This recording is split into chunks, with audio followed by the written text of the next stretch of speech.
Hello, everyone, and welcome to the Ubuntu Touch Q&A, the UbiPorts Foundation show discussing the development of Ubuntu Touch and our community's questions.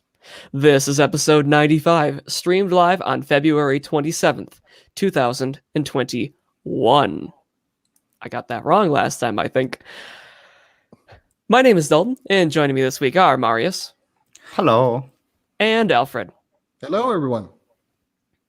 Florian, if you're watching, go back to bed. Hi. It's been a pretty crazy couple weeks. There's been a lot going on, and I'm excited to talk about it. Honestly, we've got an excellent roundup of questions to get to as well, which we'll do first. But before I go into that, hey, if you're interested in what we're talking about here and you want to see if it works on your device that you have in your hand, you can head over to devices.ubuntu-touch.io. That website will show you which devices are supported and what's working and what isn't on each of those devices. If your device isn't on the list, unfortunately, every device needs a custom image made for it. But if you're interested in learning, maybe know a little C and C++, or you're just really willing to learn and read docs, you can head over to the porting documentation at docs.ubiports.com/porting to learn how to make a custom image for your device. Why don't we start off with the questions and feedback this week? You can get these questions. You can get these questions into us by heading over to forums.ubiports.com. We post the questions thread in the news section about Monday before the show. You know, if Dalton has his act together. Otherwise, it's Tuesday or Wednesday most of the time. Mm-hmm. So let's head over to the question right away. Well, I didn't expect Dalton to talk more than he did. So let's continue. This is a question from Christian. Are you thinking at something like Enterprise Ubuntu Touch? For example, have contacts with some companies that would use phones with Ubuntu Touch for their employees. In that way, you can extract more money. We have BQ devices that are fully working and companies that are able to use them. Is this real at the moment? Man, this is an interesting question because it's something that I've thought about a lot. Me too. I know, I've talked to you about it. Yeah. So, Enterprise, the whole deal with the UbiPorts Foundation and everything around it is that the foundation is providing a base operating system that other companies and integrators can work with. And we hope that by having this foundation in the middle, we'll be able to support projects in other companies to make Ubuntu Touch work for them and their users. That's kind of the big long-term vision of the foundation, is that it's not necessarily selling directly to consumer, but that it's helping other companies that do sell directly to consumer. Things are a little easier that way, and it works better into the Stiftung structure. Very structured, very German style of managing it. So we're interested to see where other companies take it, more so than where we can take it ourselves. And that's where we're really looking long term.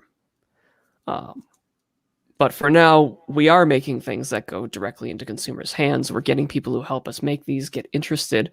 And we have partners that are interested in selling devices with Ubuntu Touch to different customers and making that a reality for themselves. So that's where we're going there. I think also one of the main problems is that we don't really have companies usually need someone with support to be able to commit to something. And right now it doesn't really exist around Ubuntu Touch. There's no support structure for handling an enterprise customer. And that doesn't fit the role of UbiPorts per se. That would then be, as Dalton say, a company that supplies Ubuntu Touch, but a company that works with UbiPorts, but then supplies to the customer. Um, so, and that's either something that will come on its own, or something that needs to be incubated by us, basically. Hmm. Yeah. So, I mean, there are cases where we are doing kind of halfway direct to consumer stuff right now. But we also have partners like Hollow Welt Systems, the owners of the Vala brand, who have support engineers and have developers for Ubuntu Touch to make it what they want it to be, which I But just think is awesome. But to be completely clear, we should have a distinction between like business customers and personal customers, because personal Sure. customers can always come. Like UbiPorts will still be what it is today, and you can flash whatever you want and buy a phone. That's not what we're That's a talking good. about. Yeah, okay. Yeah. You're right. That's a good distinction to make because this is what we started doing. It's kind of hard to take it out of us. Yeah, and it will always be there, and that's the passion behind. Like that's also in what UbiPorts do, is to provide a easy to install base that you can do whenever you want, and it's free and open source. That's also what strictly what we are talked about is only for enterprise or even like off the shelf phones, basically. Okay. Is what. Yeah, you're right. I see how I said things incorrectly there. Yeah. Why don't you take the next one since Alfred's internet blew up? I will do. Pine64 shows to ship PinePhone with Plasma Mobile on Manjaro ARM base from this point on. Are you surprised? You can start with that. No. No. We saw that coming. The Pine64 is very open to us about what's going on. So, we aren't surprised. We weren't surprised when they told us in the first place. It's just this is the natural way of things, as it were. What do you think are the motivation behind this decision? I know that the Pine motivation. Okay, sorry, I'm taking notes. I'm taking notes in the questions document. That's my fault. Yeah, you need to specify that. Sorry. I asked Lucas from Pine64 what the motivation behind it is, because we don't need to speculate. Lucas is like right there. The motivation is that Manjaro and KDE were able to devote significant resources to work on the PinePhone and the PinePhone exclusively. So the UbiPorts Foundation doesn't really have that opportunity right now. So it just worked better. It was completely practical for Pine64 to go with Manjaro and KDE in this case. So, And also one additional note is that while KDE and Manjaro might solely work on one product, UbiPorts will never do that. It will always be something that works across every device. But sometimes don't you think, man, it'd be nice to drop everything but one? No. I mean, it wouldn't be good for our user numbers at all, but we'd get one thing done. Well, in terms of development, yes, but in terms of doing anything smart for the project, I guess not. Yeah. For this project, every project is different. Yeah. For us, we will never do that. Trust me. You're saying a lot of nevers today. Yeah, but that's definitely a never. You should start saying eat your sock again, because that always worked out. Well, this one I can say I will eat my sock if we drop everything but one device. Yeah. That'd be fun. I will definitely eat all my clothes if that happens. Oh boy. His next question. Yeah, I know they are very friendly and bound together. With the Manjaro team, I love their OS, in parentheses.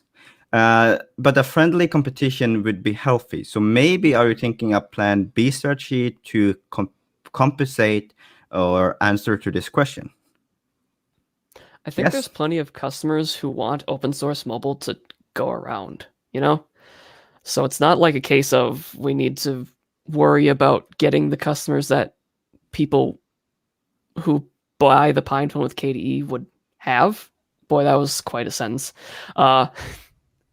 We don't need to worry about people liking Manjaro KDE or eating our lunch or us eating their lunch, because I think there's enough customers in this space to go around to any project. And we all offer something different enough that the way they compete isn't necessarily just feature for feature like necessarily Android and iOS will do, but in each one being its own unique product that different types of people would want. And also, one additional point is that it's also kind of good to not be the one that's responsible for delivering something default. As a developer, that make you feel better a little bit? It does, actually, because now it's not my responsibility to sit day and night to make this work before it ships. Someone else has to do it. You remember think about that? this from a very Remember? It's a very egocentric angle to take on it, but Yes, it is. But I say my experience, and probably I know your experience too, because we had this before. Yeah. So, hopefully we can do better and yet get this out better for future devices, whether they be from Pine64 or from another company. But this is where the cards are right now. This is the situation that we're in. I accept that we aren't able to dedicate the resources to this that Manjaro and KDE are able to. So, that's, I think it's all right. Welcome back, Alfred. Oh, hello. I'm sorry, Hello. internet just dropped completely here. Nice. What an Who experience. Who Sure. did the fiber? Well, let's see about that in a few years. Gizmo Chicken asks, regarding Lumiri or Manjaro ARM for the PinePhone, in your view, what are the biggest issues to overcome? Time. Finding time to do it. I know that's a cliche answer, but it's a lot of small tasks that needs to be done, basically.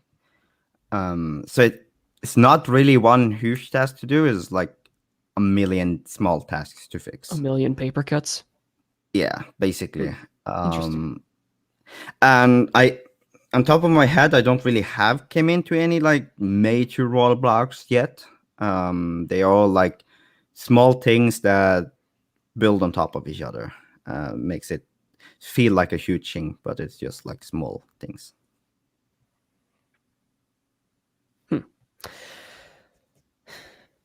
Yeah. Where could people go if they want to see what the issues are on that? If maybe they wanted to try it out and maybe hack on it. So there's two places, which is the main ones. You have the daily builds on GitHub, which is GitHub / I'll give you a minute on that. Manjaro back to that. Manjaro-pinephone / Lumiri-dev. Wow. We will put that in the. You send that to me right now, please. Yeah, I will do that. And there's also the GitLab instance of Manjaro itself, where the bug reports is. I will also send that in to Dalton because that's way too long for me to actually spell out. Yeah, I found it this morning. Thanks for the question, Gizmo Chicken. Pavoke had a question. Well, a couple. First, is there any news on GPU acceleration in the browser, as was hinted at by Marius in the last Q&A? Yes. So the TLDR is that it works great on some of the devices, but it fails horribly on some devices. which is kind of the show blocker here, because I meant for this to like, hey, since it works, let's make a PR and see where it goes. But then I figured out everything else was like, I feel like it's all the older like BQ and Meizu devices that seems to be broken. And it has to do with OpenGL. I won't get into this; it's way too technical for this. But for us to actually sell that, we either need to disable those or we need to enable those that support it. So we need to find a framework for that, and we have this called device info, but it's not in yet, and my plan is to use that at some point. So right now it's not supported, but I guess I can write up how to enable it. It's basically removing an environment variable and installing a PPA or a development branch, and that's all. That's it. Yeah. Provok's second question was the web notification support ever merged into Morph browser? The answer to that is no. It was proposed for merge a week before OTA 16 froze, and it's a big PR. Marius, please. Yes.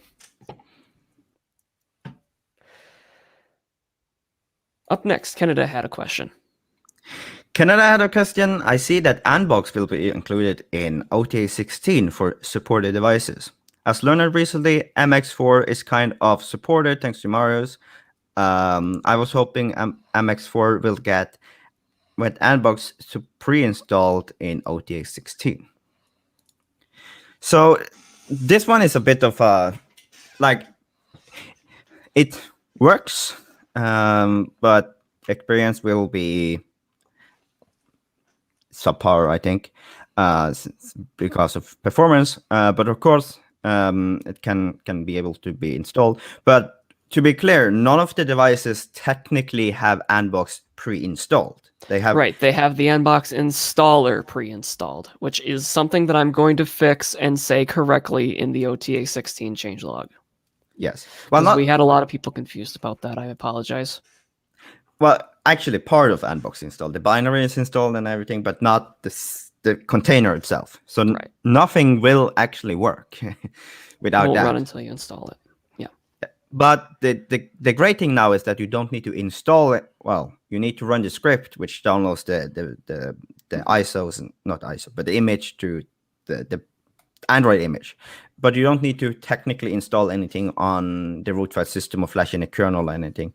Right. So it will make it easier for enabling it later on, and we will definitely have more scripts. And there is a PR by Rodney to actually make it globally on all devices. So that will come, and that will also come for the MX4, since I already made a kernel for it. But the experience, I'm not sure. Maybe I'm not sure how well it will work, since it's a slow device, and Anbox is pretty heavy. Maybe when we have the new display driver in, that not get worked on, and that I made work on Mir. So yeah, but that's a ways out too. That's a ways out, and it probably will come with Wayland anyway. So I'm not sure if I will continue the Mir support. The MX4, no, it won't get an OTA 16 because OTA 16 is frozen. We really don't want to change a kernel before we release it. Fuse Team in chat asks, what's needed for the Anbox, or for Anbox to run on ARM64 devices to build that image? Yeah, build that image. Technically, it can run with the ARM60, the ARM-HAF images, but we don't really want to do that. So yeah, we need to document how to build a Anbox image so that we can build the ARM64 image. Who Marius. knows to do that? We need to I find wonder. that person. We need to find that person. Boy, I sure wish we paid them. Yes. $5, and I will give you the dogs. Man, that's a steal.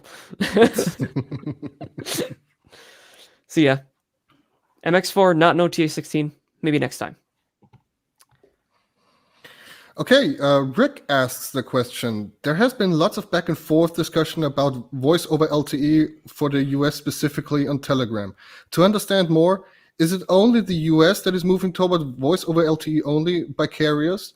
I believe the discussion indicated that the closed nature of voice over LTE makes it very difficult for Ubuntu Touch to work with, period. Any clarification for what carriers would work in the US, and if there is any other locations going voice over LTE only, for example, Europe, would be appreciated. The reason I'm wondering about other locations that may also be voice over LTE is because the broader this challenge, the more likely to pool resources to try and tackle the problem. Hopefully it isn't a US only problem. So I took a better look. I researched what's going on exactly in the US again, because it's changed a lot, especially with the pandemic.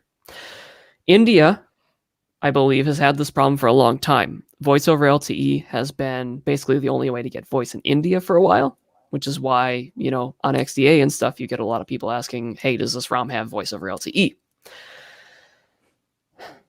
It appears that for most of Europe, 2G is going to be available for the foreseeable future. Well, not that long, but at least for a few years. 3G networks are shutting down in Europe for some carriers now. and in some locations right now, basically. Yeah. But 2G is still around, and 2G can still carry voice, which is why we would want voice over LTE, is because it's the only way that traditional voice carriers will carry voice messages or even SMS. So One thanks to interesting- One interesting thing about Europe, before we move on to US again, is that if I recall correctly, I think there is some EU laws that makes it so 2G actually must exist until way in the future. But I don't remember when, but it's pretty far. Okay, I've posted a couple of links from the information that I found, the sources. It's mainly due to IoT and machine-to-machine usage that it's going to stay around in Europe. Mhm. The network that was most menacing for people was going to be T-Mobile, which was supposed to shut down last month, their 3G network. But that didn't happen. They delayed their shutdown to April of 2022. And of course, they merged with Sprint. So that's all really difficult to figure out right now anyway.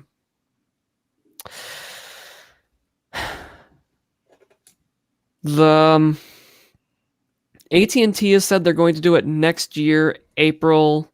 But none of these carriers have officially announced a date that you can't activate new phones that don't support voice over LTE yet. I contacted my carrier, Red Pocket Mobile, and they run on they run on T-Mobile's network, Sprint's network, and AT&T's network. And I said, hey, can I still activate phones that don't support voice over LTE? And they said yes. And I asked, is there going to be a day when I can't do that anymore that you know of? And they said, we don't know yet. So it's going to happen, but in the US, it's not like a right now problem. It is something that we need to plan for, though.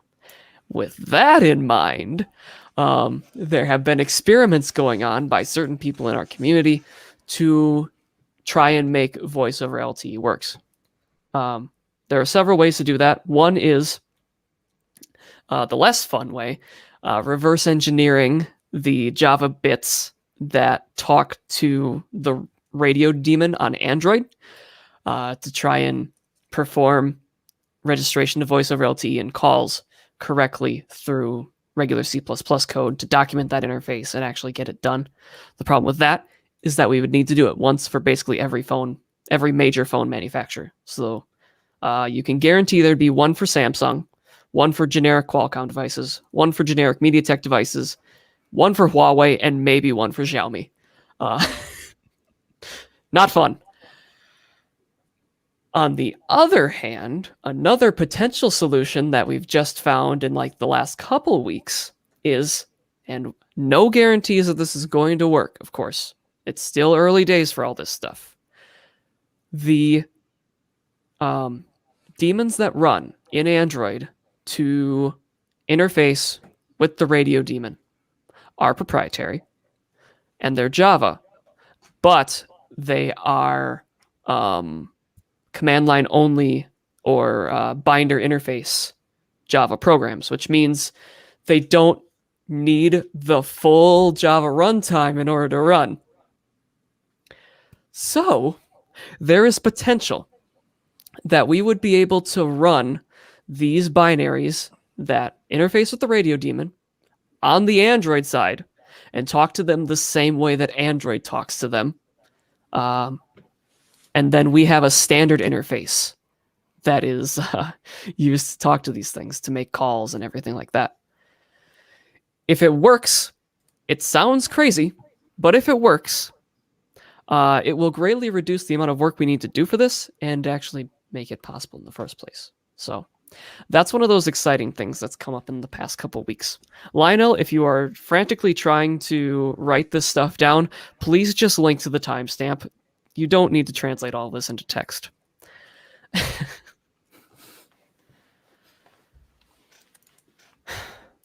So that's the voice over LTE story as I know it right now. Yes. And actually, the interesting part about the Java thing is that some HALs in the future HAL in general, which is a hardware instruction layer on Android, seems to start to allow having Java HALs. So we might need to do this anyway. No. Which Thanks, is Google. pain. Which is pain. But once we get it going, I guess it will be less pain. Thanks, Java. Thanks, Android. Thanks, Google. Thank to Oracle for making Java. It runs on. Did you know that it runs on hundreds of billions On of 3 devices? billion devices. Yeah, but 55 devices run Ubuntu Touch. Ha! Ha! Selah had a question this week. I'd like to be able to easily roll back to a previous version of Ubuntu Touch. If I wanted to, is that possible? My concerns come from a thread where it was thought that Anbox was pre-installed. I'm sorry, with the recent update. Even though it wasn't true, I wouldn't want something like that. Or maybe I just like the look of an older version of Ubuntu Touch, and I don't want to update. Any solution for me?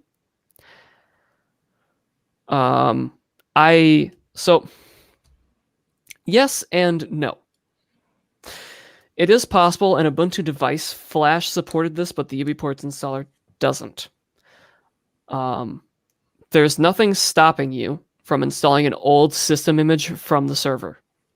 And of course, because of the way Ubuntu Touch is architected with the user data partition separate from the actual operating system, you can switch versions of Ubuntu Touch without affecting your user data. So you could install an older version from system image, and it would install and run. It would ask you to update again, but it would do that. There is not any way to do this built into the operating system.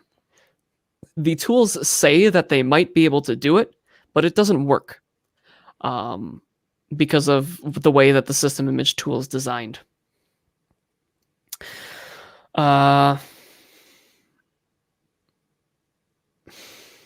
So it is possible. Of course, if you do that, you're not getting the newest updates from us. And so you're going to be behind. Apps are going to update and you won't be able to run them. It's not a very good idea to be running old software, especially when it is a rolling style model that we're doing. But it's your device. It's your time. Do with what you want. Also, to bring back the point that Anbox is technically not installed. Yes, I'm sorry for the misunderstanding. I messed that up. No problem. Right. Why don't we take a break, take a breath. All right, enough breath. And thank our sponsors. So I'd like to thank our platinum sponsors for the UbiPorts Foundation, including Smooze, Vala, Pine64, and Private Internet Access. You're all making it possible for us to make Ubuntu Touch. And, small thanks to those who are providing infrastructure for us, including Packet.net, and Gandhi. They're really cool. I'd also like to thank our community sponsors and everyone who donates to us via PayPal, Patreon, or LibrePay.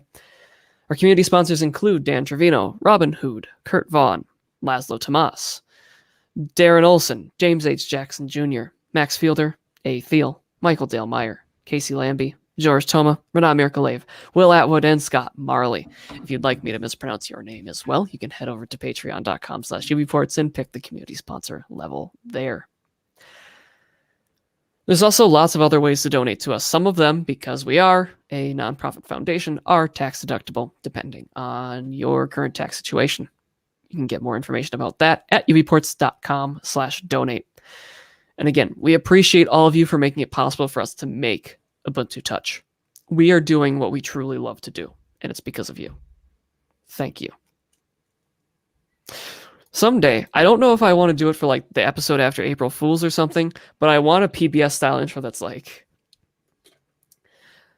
the UbiPorts Q&A is made possible by the support of our viewers.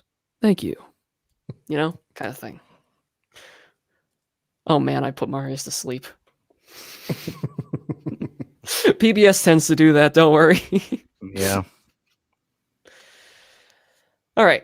Why don't we get into the news this week, the happenings around the community and stuff. And y'all look for things that you want to talk about in the chat and let me know. So, first off this week, OTA 16 has gone to release candidate, and we have a call for testing. So, if you would like to help us test Ubuntu Touch and make sure that it's better, that OTA 16 is better than OTA 15, help us out. ubports.com/blog. The OTA 15 release post is up at the top right now. 16. If you are an app developer and you made an app that uses the Oxide web rendering engine or Ubuntu.web, it's almost gone. We have a transition layer that, if you're importing Ubuntu.web, will help for some cases for your app to run, but it doesn't work in all cases. So if you haven't updated your app to take advantage of Qt Web Engine or Morph.web yet, you need to get in touch with us now. OTA 15 is slated for release on March 10th. When users update to it, your app might stop working. Now is really, it's really been the time to do this for a couple of years now, but now it's really time to get in touch with us. At Ubuntu Touch App Dev, at Ubuntu App Dev EN, mouthful, on Telegram or forums.ubports.com. Seriously, this is not a drill. OTA 16 is getting rid of Oxide. There are also a number of other great features, like a revamped download UI in the Morph browser, tons of fixes for many devices, including a lot of them that Alfred has been talking about on this show for the Xperia X. It's going to be a great update for that. That was a really good segue, Alfred. I'm sorry for taking away from you. Just go.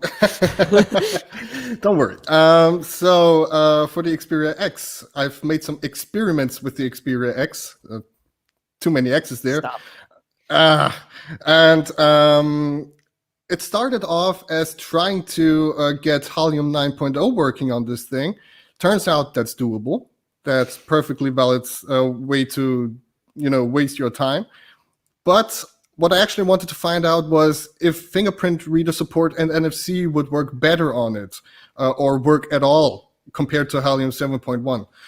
And turns out that is not the case. So I was going like, what should I do with my time and the Xperia X then? So I took the other route and started to work with the Sony mainline guys. Thanks again to Marin and Conrad from SO Mainline for helping me out on this. But now we have Sony Xperia X running mainline GNU/Linux. That is tiny. That is so tiny. So the question is, what does work? And the answer is, currently not a lot, but that is due to the fact that it's still in early development, and it's basically mostly about getting stuff stable for the first part, and work on getting performance working better. For example, like CPU and GPU scaling are not implemented yet.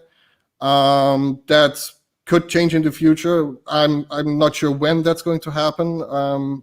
Maybe I'm going to do it, maybe not. I tried to dabble a little bit in that area. Turns out that porting over Qualcomm code to mainline might not be the best idea. But it's at least something that gives me hope that the Sony Xperia X might be supported like after World War III, for example. It's going to survive World War III like a cockroach. You know, I never. Is it going to become the next N900? Maybe. Who knows? I don't know if That would that's. be good. I don't know if I mean that demeaning or in a really good way.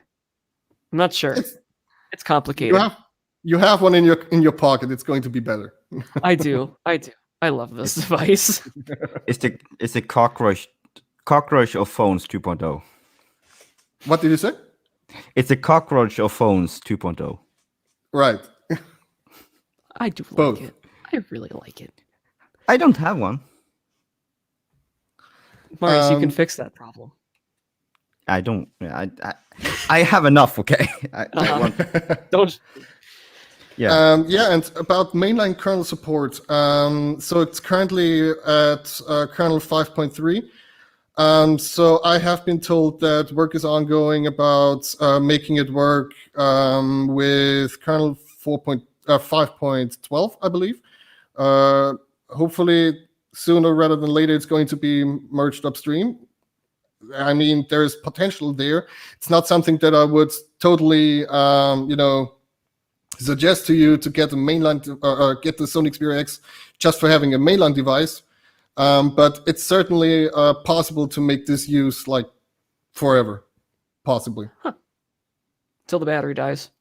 till the battery dies. Or you drop it. Or you drop it. Actually, I've dropped this one. It's pretty resilient. It is definitely. I've dropped both of them that I have. Yeah. Welcome to Linus Tech Tips. Linux tech tips. No. Okay. Marius, do you want to talk about what you've been working on this week without puns? Yes. I will do this with a straight face only. Okay, Please so do. I've been working on fingerprint support. Actually, both me and Alfred have been working on this. We have been banging our heads for nights, but finally it works. Okay, it doesn't You work locked it. now, but okay, it doesn't work because the fingerprint hole isn't running. That's my fault. I didn't Manual set stuff. it So up. you've been working Alright. on it, but you can't demonstrate it right now.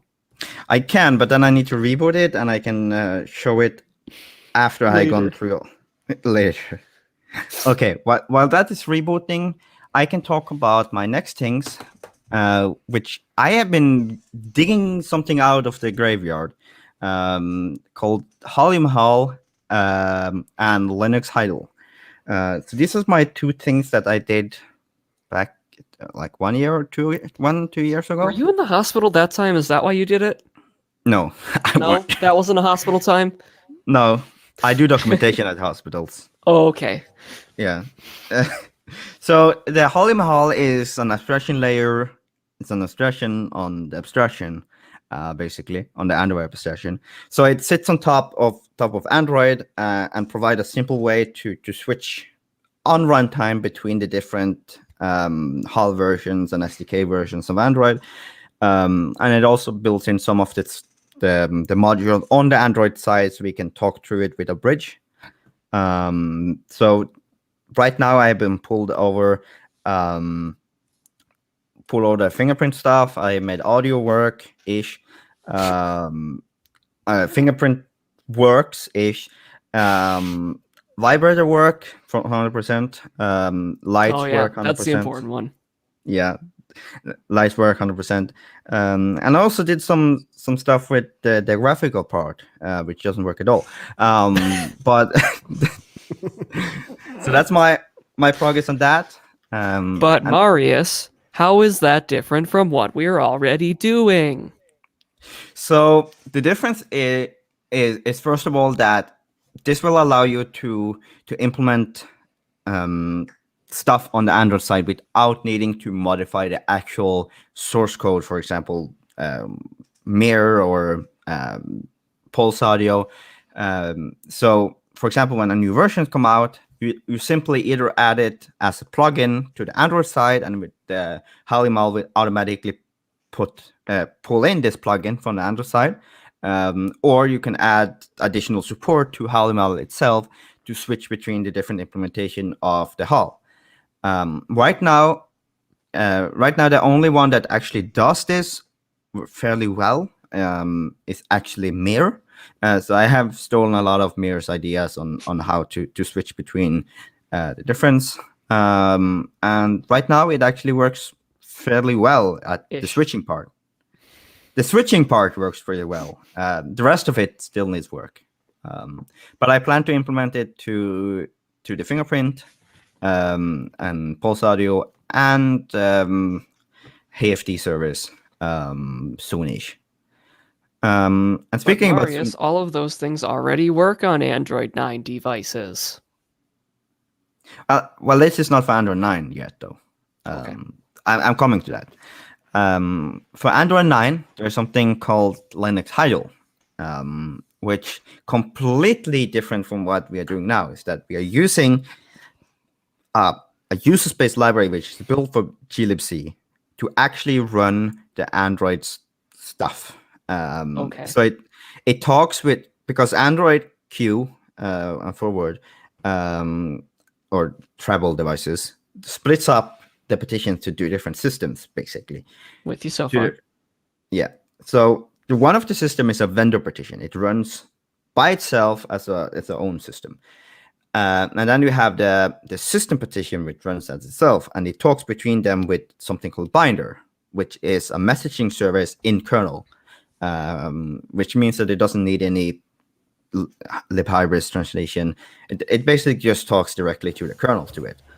The great thing about this is that we actually can make a user space library from Ubuntu Touch that talks to this vendor library without needing to go through the Android side.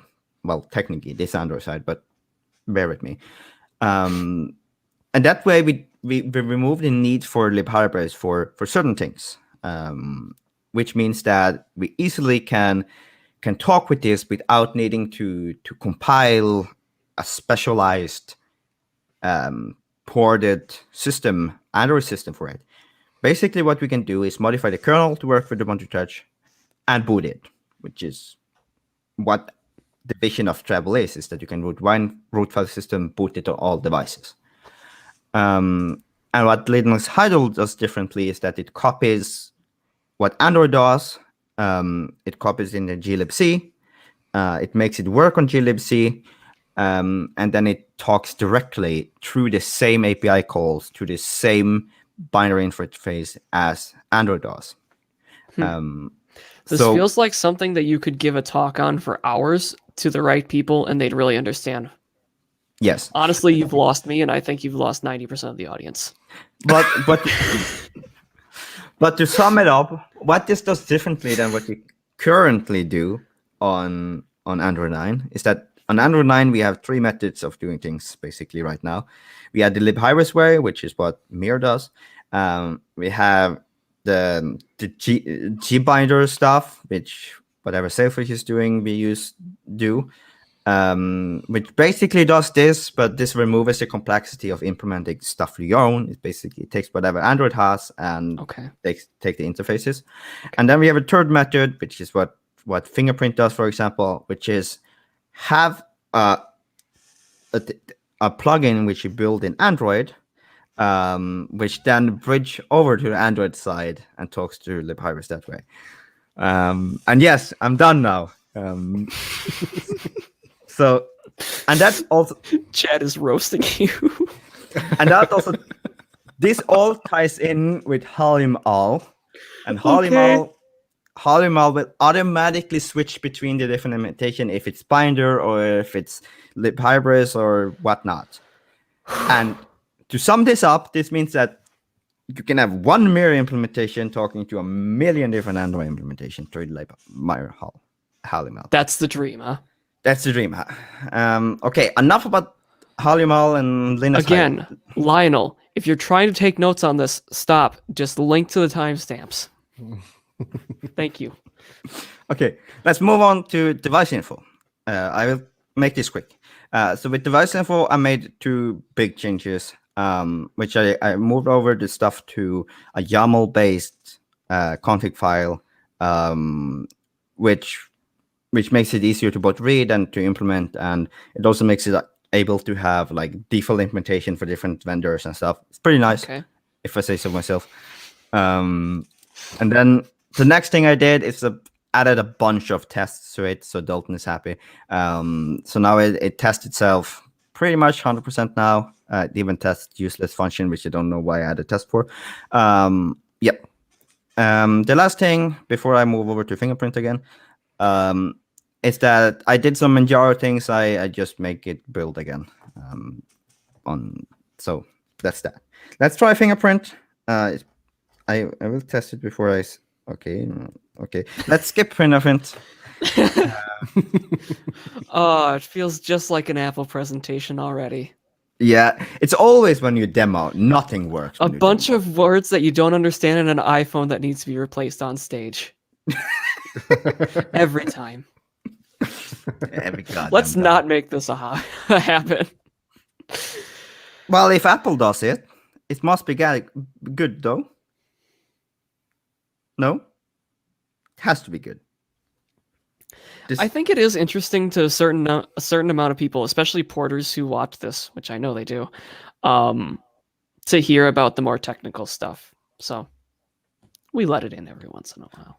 Oh wait, Fingerprint does work. There You it can see it. goes. Your number is going up. My number is going up.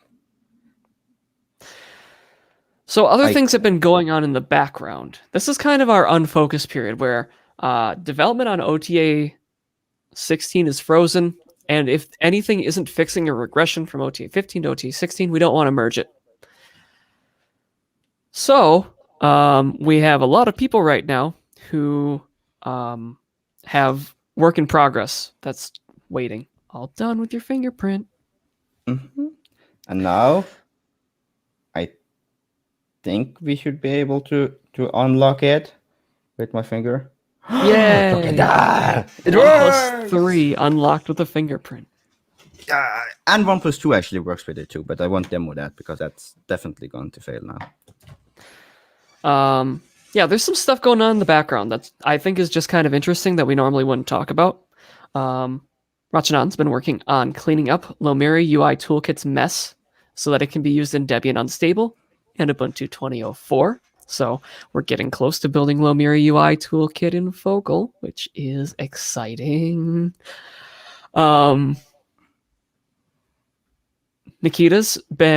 along with Marius, has been looking at this binder bug that's causing phones like the Volophone to drop their carrier. To actually, it's mostly Nikita. I basically don't want to try undersell something this. Nikita is working a lot on this. Yes. I did like 1 hour, and that's nothing. So this issue where your Volophone just drops its carrier and will never do anything correctly again until you reboot it. Yeah, that. Doesn't happen often, but it does happen after a few days of use. So that's getting... we have our best people on it. Literally. Kind of reminds me of this one scene from Indiana Jones. We have top men working on it right now. Who? Top men.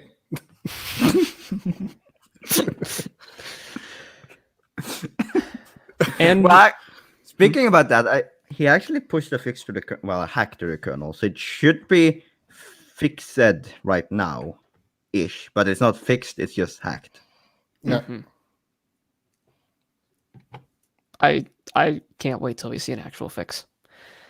It's probably going to be a one-liner as usual. It's almost 100% going to be a one-liner. Anything you debug for more than a week is a one-line fix. Yeah. Always, every God time. It's so satisfying and annoying to fix it. We're rethinking some of our development strategies for Ubuntu 20.04 too. Ubuntu Touch based on Ubuntu 20.04, that is. Because we need to start releasing our software correctly for downstream distributions. we've talked enough about technical stuff that I'm just going to skip over this, but just know that it's something that we're talking about a lot. So you're going to see changes in how we do development for 2004. Yeah. Let's see. Do we want to go into... I think I saw one joke I want to cover.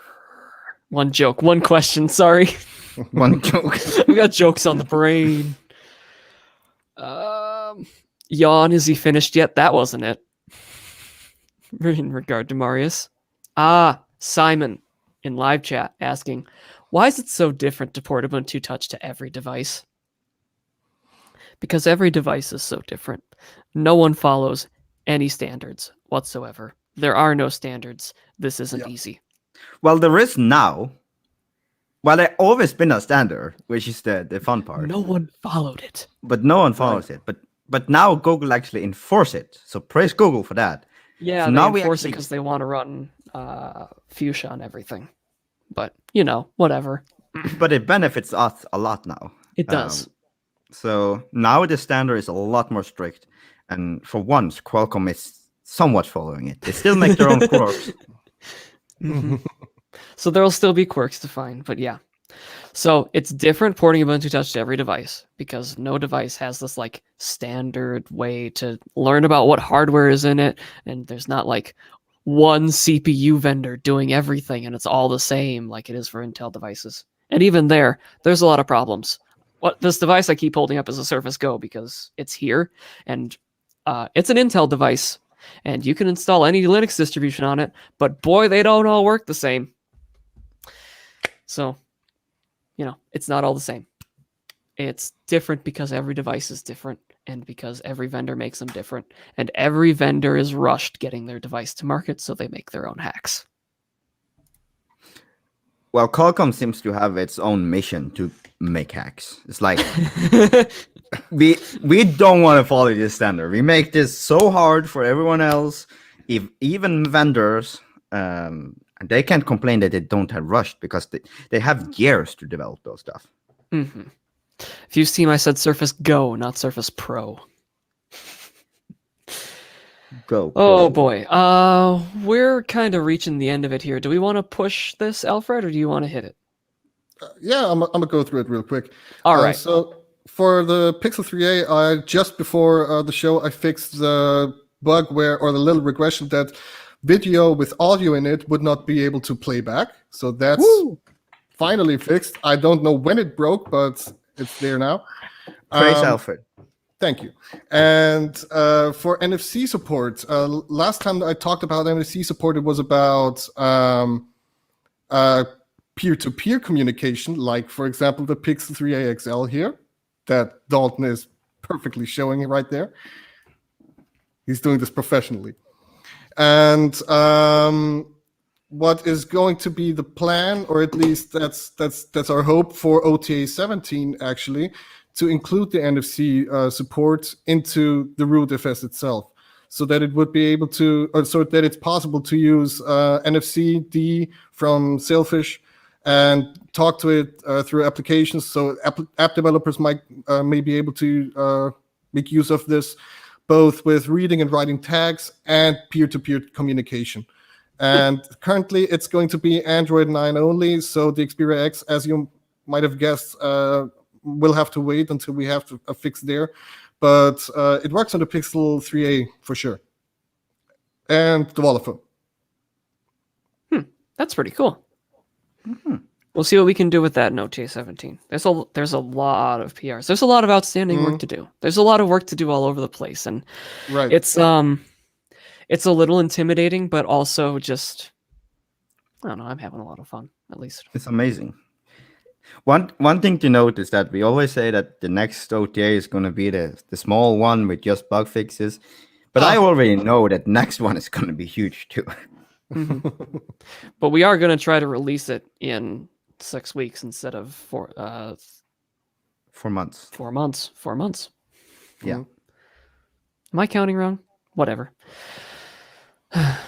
There are more questions here. Oh, including Franco's. Excellent. Is there any chance of a future port to the Pixel 4a or other mini devices? Well, let me tell you something here because it's outro time. If you want to see if your device is supported by Ubuntu Touch, you can head over to devices.ubuntu-touch.io. If your device isn't on the list, it's going to need a custom image made for it. There's lots of people doing it. There's a great community of people who you can talk to get help with that.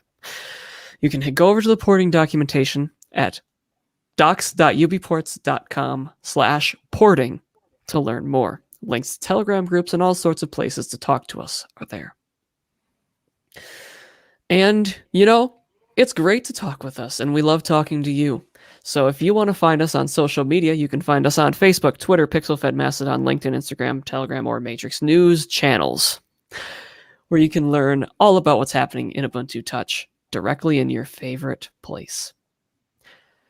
Or you can chat with us, which is probably what you want to do if you're going to port anyway. But over on Matrix, or in the Telegram, #UbiPorts and :UbiPorts, respectively. Whatever.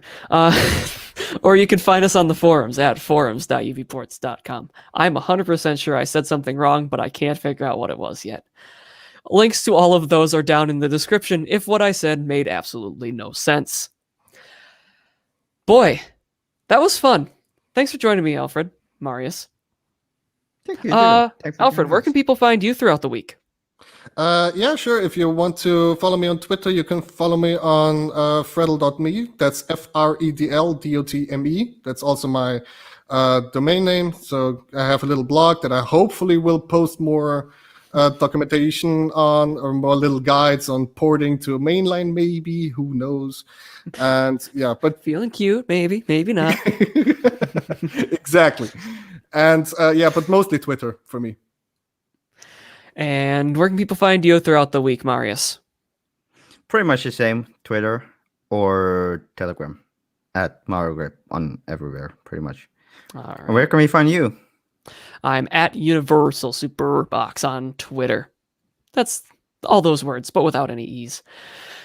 Or you can find me at Universal Superbox on Telegram. Hey, one more thing before we go. Oh God, we are becoming Apple.